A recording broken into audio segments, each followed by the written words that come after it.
எ ஆ so இன்னொன்னு கேட்கணும்னு நெனச்சேன் உங்ககிட்ட. என்னன்னா, ஏசிஎல் டேர்ஸ் வந்து ஸ்போர்ட்ஸ்ல ரொம்ப காமன் இன்ஜுரீஸா இருக்கு. நான் வந்து மிக்ஸ்ட் மார்ஷியல் ஆர்ட்ஸ் பிராக்டிஸ் பண்றேன் அண்ட் ஃபாலோ பண்றேன் நெறைய.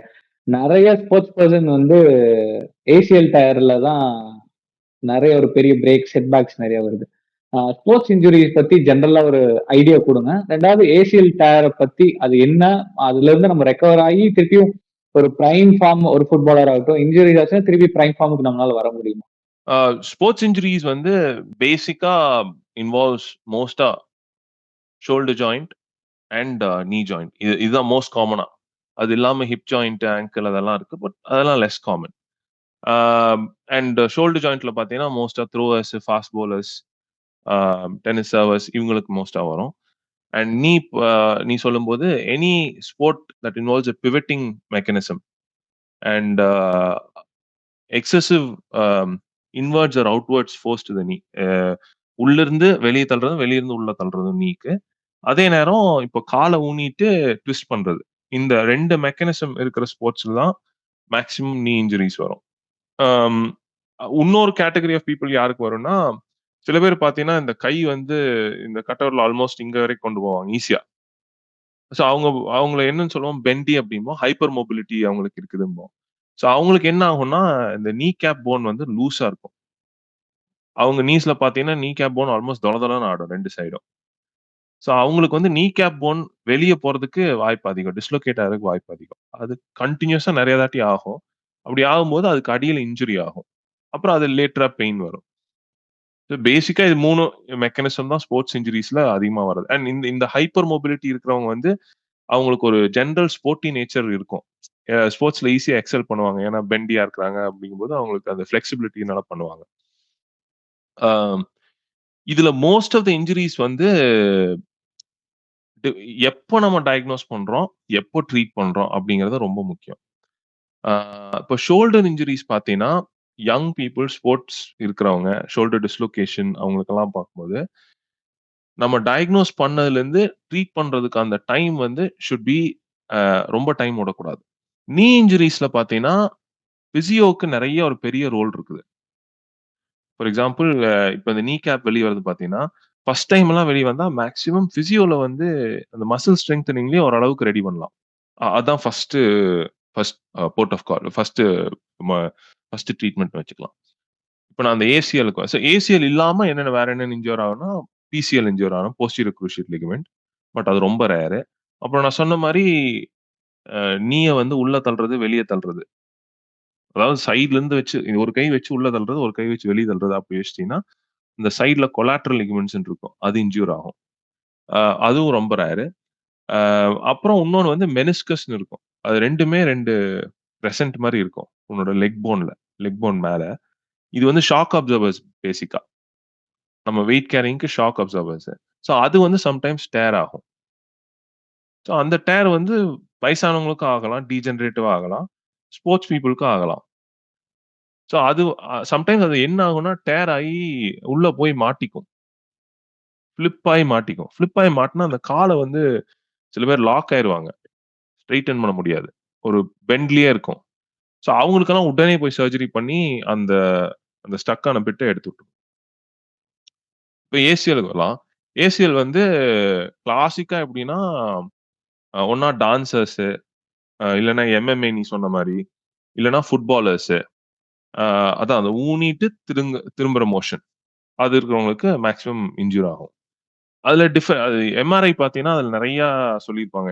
பார்ஷியல் டேர், கம்ப்ளீட் டேர் அது எல்லாமே. பேசிக்கா வந்து இது ஒரு ஒன் சைஸ் ஃபிட்ஸ் ஆல் அப்படின்னு ட்ரீட்மெண்ட் இல்ல. பேஷண்டோட ஃபங்ஷனல் ஸ்டேட்டஸ், அவங்களோட பேஸ் லைன் என்ன? அப்புறம் அவங்களோட ஆம்பிஷன் என்ன? அதாவது என்ன எக்ஸ்பெக்டேஷன் அவங்களுக்கு இருக்கு? இத 3 வச்சு தான் நம்ம ட்ரீட்மெண்ட் டிசைட் பண்ணணும். இப்போ எண்ட் ஆஃப் யுவர் ஒரு நல்ல புரொஃபஷனல் ஃபுட்பாலர் ஆல்மோஸ்ட் அவங்க கரியரோட எண்டுக்கு வந்துட்டாங்க. அப்ப இது ஆகுது. இனிமேல் நான் ரொம்ப பெருசா போய் விளையாட போறதில்ல. சும்மா ஹாபியா அங்க இங்கேயும் விளையாட போறேன். கிட்ஸ் கூட விளையாட அந்த மாரி இருக்கிறவங்களுக்கு பண்ணி தான் ஆகணும்ன்ட்டு அவசியம் இல்ல. ஏசிஎல் பண்ணாமயும் அ ஒரு எவ்ரிடே லைஃப் நம்ம பண்ணிக்கலாம். ஒரு அக்கேஷனல் கேம் ஆஃப் ஃபுட்பாலும் ஆடிக்கலாம். அந்த அளவுக்கு மெயின்டெயின் பண்ணிக்கலாம். ஒண்ணும் பிரச்சனை இருக்காது. அது இது other end of the spectrum. இப்ப தான் ஆரம்பிக்கிறாங்க. 17 வயசுல இப்பதான் போய் ஃபுட்பால் ஆட ஆரம்பிக்கிறாங்க. இப்பதான் ஆயிருக்கு. நீ அடுத்து ப்ராஸ்பெக்ட்ஸ் நெறைய இருக்குது அப்படிங்கும்போது கண்டிப்பா பண்ணணும். பண்ணாதான் அவங்களுக்கு அந்த திருப்பி அந்த அந்த லெவல் ஆஃப் ஆக்டிவிட்டிக்கு ரிஸ்டோர் பண்ண முடியும். கம்ப்ளீட் டேருக்கு பண்ணணும், பார்ஷியல் டேருக்கு பண்ணக்கூடாது அப்படின்ட்டுலாம் இல்ல. என்ன பொறுத்தவரைக்கும். அகைன் பேஷண்ட் அவங்கள பொறுத்து, அவங்களோட எக்ஸ்பெக்டேஷன பொறுத்து தான் பண்ணணும். எனக்கு என் கூட வேலை செஞ்ச ஒரு பையன், அவனுக்கு வந்து அவன் நல்லா ரக்பி விளையாடுவான். அவனுக்கு வந்து 2 காலும் 2 ஏசிஎலுமே போச்சு. நல்லா ஓடுவான், 5K ஓடுவான், அப்பப்போ ஃபுட்பால் விளையாடுவான், எல்லாமே பண்ணுவான். ஸோ அவங்க கூட கிளினிக் பண்ணும்போது ஜோக்கா இருக்கும். அவன் பேஷண்ட் கிட்ட அட்வைஸ் பண்ணும்போது சொல்லுவான், "எனக்கு 2மே போச்சு. நல்லா தான் இருக்கேன். உங்களுக்கு எதுக்கு சர்ஜரி?" அப்படின்னு கேட்பான். அது அவனோட வியூ அது. இன்னொன்னு என்னன்னா, உடனே சர்ஜரி பண்ணணும்ட்டு இல்ல ஏசிஎல். கொஞ்சம் தள்ளி கூட பண்ணிக்கலாம். பட் ஏசிஎல்ல முக்கியம் என்னன்னா, நீ அந்த சர்ஜரி பிளான் லேட்டரா பிளான் பண்ணீங்கன்னா, ப்ரீஹாபிலிட்டேஷன் அப்படின்ட்டு ப்ரீ கண்டிஷனிங் பண்ணணும். ஸோ நீ அந்த வெயிட்டிங் டைம்ல வந்து ஒரு டிஸ்யூஸ் மாரி போயிறக்கூடாது. அது யூஸ் பண்ணாததுனால நம்மளுக்கு வந்து அதோட அந்த மசில்ஸ் வீக் ஆயிறக்கூடாது. ஸோ சம்டைம்ஸ் அதுவே பெரிய ப்ராப்ளம் ஆயிரும். ஒரிஜினல் ப்ராப்ளத்த விட அது பெரிய ப்ராப்ளம் ஆயிரும். ஸோ அந்த பிசியோ பண்ணி நீ அந்த சர்ஜரி டிசைட் பண்ணிட்டீன்னா, அந்த டேட் வரைக்கும் பிசியோ பண்ணி அந்த மசில் ஸ்ட்ரெங்த்த வந்து பிரிசர்வ் பண்ணிட்டே இருக்கணும். அப்புறம் நீ எப்ப சர்ஜரி பண்றியோ பண்ணிட்டு, அதுக்கப்புறம் ஒரு 6 வீக்ஸ் ரீஹாபிலிட்டேஷன். அப்புறம் மெதுவா உடனே ப்ராபப்ளி உனக்கு பேக் டூ ஃபுட்பால் வரதுக்கெல்லாம் ஒரு 6 டூ 9 மந்த்ஸ் ஆகும். ஏன்னா, அந்த ஏசிஎல்லே நீ ரீகன்ஸ்ட்ரக்ட் பண்ற. வேற லிகமெண்ட் எடுத்து நீ ரீகன்ஸ்ட்ரக்ட் பண்ற. அது டிஃபரெண்ட் டெக்னிக்ஸ் இருக்கு. அத எப்படி பண்ணுவாங்க அதெல்லாம். அது ஒவ்வொருத்தங்கள பொறுத்தது அந்த டெக்னிக்ஸ்.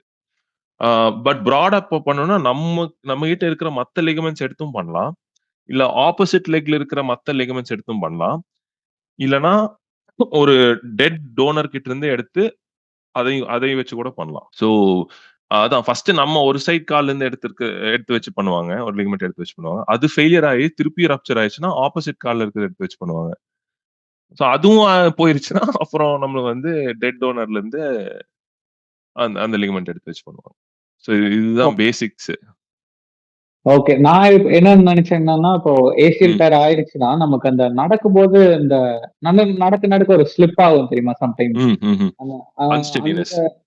அது அது வரும். அந்த இஷ்யூ இருக்கும். ஸோ நம்மனால நார்மல் லைஃப் லீட் பண்ண முடியாது அப்படின்னு ஒரு டவுட் இருந்துச்சு. அதனால தான் கேட்டேன். ஏம் அப்படி சப்போஸ் உனக்கு இன்ஸ்டெபிலிட்டி ஒரு பெரிய ப்ராப்ளமா இருந்துச்சுன்னா, டெஃபினட்டா பண்ணிக்கணும். அது உன்னோட டெய்லி லைஃப்ப ஹேம்பர் பண்ணுது. மோஸ்ட்டா என்னன்னா, திரும்பும்போது தான் அந்த பிரச்சனை ஜாஸ்தியா வரும். நீ போய் ஒரு ஒரு 180 எடுக்கும்போது, இல்ல 360 நடந்து போகும்போது எடுக்கும்போது, அந்த பிரச்சனை வரும். அப்படி அந்த பிரச்சனை இருந்துச்சுன்னா, பண்ணிக்கிறது பெட்டர். உன்னோட பேஸ் லைன் ஆக்டிவிட்டி அத ஹேம்பர் பண்ண ஆரம்பிச்சுச்சுன்னா, பண்ணிக்கிறது பெட்டர். ஓகே. ஸோ இப்ப ஜாயிண்ட்ஸ், மசில்ஸ்ன்னு இருக்கு இல்லன்னா, இப்ப நம்ம மசில் ஸ்ட்ரெங்தன் பண்றோம். ஜாயிண்ட்ஸ ஸ்ட்ரெங்தன் பண்ண முடியுமா? இல்ல மசில் மட்டும் தான் நம்ம ஸ்ட்ரெங்தன் பண்ண முடியுமா? மசில் தான் நம்ம ஸ்ட்ரெங்தன் பண்ண முடியும். ஜாயிண்ட்ஸ் பெர் சே நம்ம ஸ்ட்ரெங்தன் பண்ண முடியாது. பட் அதுல என்ன கான்செப்ட்னா, மசில ஸ்ட்ரெங்தன் பண்ற மூலியம் நம்ம ஜாயிண்ட்க்குள்ள போற ஃபோர்ஸ நம்ம ரெடியூஸ் பண்ணிர்றோம். ஸோ மசில்ஸ் நல்லா ஸ்ட்ராங் மசில்ஸா இருந்துச்சுன்னா, வெயிட் பேரிங், ரன்னிங்ல வந்து ஜாயிண்ட் வந்து அந்த அளவுக்கு லோட் எடுக்க வேண்டியதில்ல. பிரண்ட் ஆஃப் த ஃபோர்ஸ் எடுக்க வேண்டியதில்ல. அண்ட் உன்னோட பாடியோட டைனமிக்ஸ் மெயின்டெயின் ஆகும். இப்ப ஆஸ்டியோஆர்த்ரைட்டிஸ் பார்த்தீங்கன்னா, சில பேத்துக்கு வந்து லெக்ஸ் மாரி வரும். அந்த ரொம்ப சிவியர் ஸ்டேஜ்ல போம்போது. அது ஏன்னா, அது போய் அப்படியே புரோகிரஸ் ஆயிட்டே போயிட்டுருக்கும். ஸோ அத பிரிவென்ட் பண்றதுக்கு பாடியோட natural dynamics, weight bearing dynamics அது எந்த ஆக்சஸ்ல அந்த இத மெயின்டெயின் பண்றதுக்காக, அந்த மசில்ஸ் எல்லாத்தையும் எங்கேஜ் பண்ணி ரெக்ரூட் பண்ணிட்டோம்னா, அது அந்த ஸ்டேஜ்க்கு போக விடாது.